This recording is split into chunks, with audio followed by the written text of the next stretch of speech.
এটা বিশ্বাস করাও কঠিন ছিল যে 5 তারিখের মধ্যেই হয়তো হয়ে যাবে। আমাদের তো এমনকি সশস্ত্র বা আহ, অভ্যুত্থানের প্রস্তুতিও ছিল। 5 তারিখ যদি আমরা সফল না হতাম, হয়তো আমরা অস্ত্র তুলে নেওয়ার ঘোষণা দিতাম। উনি আর একটা মারাত্মক কথা বলে ফেলেছেন সেখানে। আমি জানি না কিভাবে এগুলো আসতেছে, আমাদের দুর্ভাগ্য, আরো দুর্ভাগ্য যে 5 তারিখে পতন না হলে আমরা সশস্ত্র। হ্যাঁ, এইটা এইটা আমি আসতাম আপনার কাছে, আমি লিখে রাখছি সব। আমার কাছে মনে হয়েছে কি, এটা কি আমাদের দেশে, আমরা কি আমাদের একই জনগোষ্ঠী, নাকি ভিন্ন একটা জনগোষ্ঠী, ভিন্ন প্রেক্ষাপট থেকে, ভিন্ন একটা অবস্থান থেকে জাতিকে যুদ্ধের মুখে ঠেলে দেওয়ার জন্য? এটা কোন ধরনের কথাবার্তা? এবং সেটার উপরে সরকারের অবস্থান কিন্তু সরকার এখনো পরিষ্কার করেনি। একদম না। কার বিরুদ্ধে যুদ্ধ? সশস্ত্র যুদ্ধ। অস্ত্র কোথায়? তাইলে এখন প্রশ্ন আসবে, সেই অস্ত্রের যোগান কি ছিল, কে এনশিওর করেছে? এবং আরো একটা কথা বলেছে, উনি বলেছেন, আমার লোমগুলি শিওরে উঠেছে। উনি বলছেন আমেরিকান এম্বাসির 2-3 জনের সাথে কথা বলেছি, এ কথাও কিন্তু বলেছেন, আমি শুনেছি।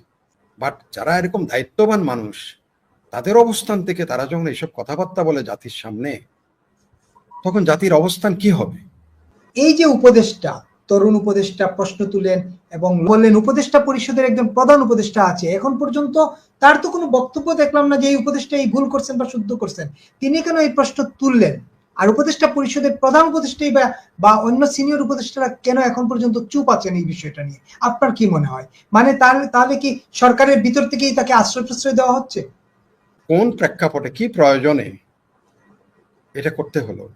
এটা কি ইন্টারিম গভর্নমেন্টের বিবৃতি, নাকি একজন ব্যক্তি বিশেষের বিবৃতি?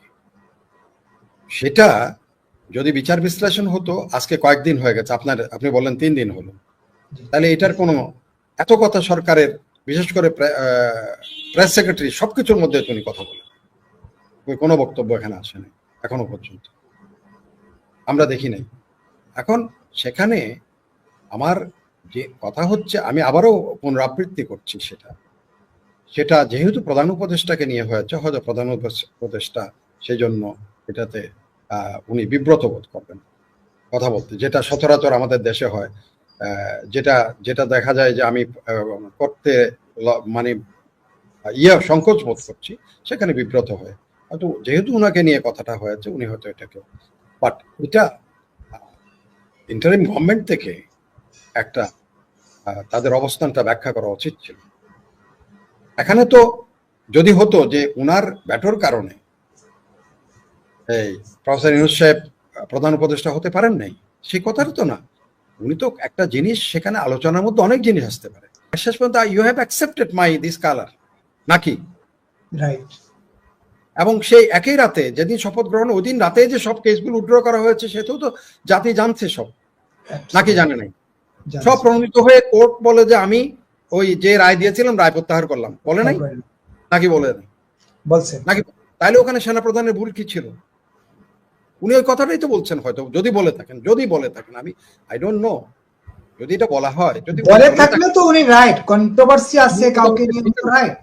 আমার কথা সেটা না, উনি তো বলে থাকেন, উনি যদি বলে থাকেন, যদি কথাটা বলছে এই জন্য কারণ ওনার বক্তব্য আমরা জানি না, যদি আমাদের এই আসিফ মাহমুদ সাহেবের মাননীয় উপদেষ্টা, ওনার যদি বক্তব্য সঠিক হয়, তাহলে সেনাপ্রধান তো সেখানে ভুল কিছু বলেন, উনি বাস্তব সত্যটা সামনে তুলে ধরেছিলেন।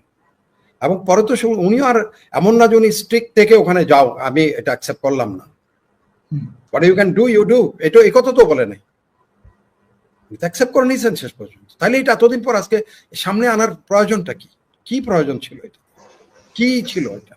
মানে প্রফেসর ইউনূস ভার্সাস সেনাপ্রধানকে মুখোমুখি করে, নাকি অন্য কিছুকে আরো যেগুলি স্লোগান টোগান এগুলি সৃষ্টি করার জন্য একটা বাহানা সৃষ্টি করে? দায়িত্বে থেকে কেমন করে এই কথা বলা যায়? এবং শপথ গ্রহণও আছে এখানে যে আমি রাষ্ট্রের কোনো ধরনের ডাইভালজ করব না, প্রকাশ করব না। হ্যাঁ, আমি যা জানবো যা করবো সেগুলো, যদিও তখন উনি শপথের মধ্যে ছিলেন না, সেই সময় উনি শপথ গ্রহণ করেন নাই, বাট এখন তো শপথবদ্ধ আছেন। এই জন্য এটা আমাদের জন্য দুর্ভাগ্য, এবং আমরা এই জাতিকে, আমার একদম স্বনির্বদ্ধ অনুরোধ থাকবে, এটা যারা এই কাজগুলি করছেন তারা যেন এটা থেকে নিবৃত থাকেন, কারণ এটা এখানে লাভ কিছু হবে না।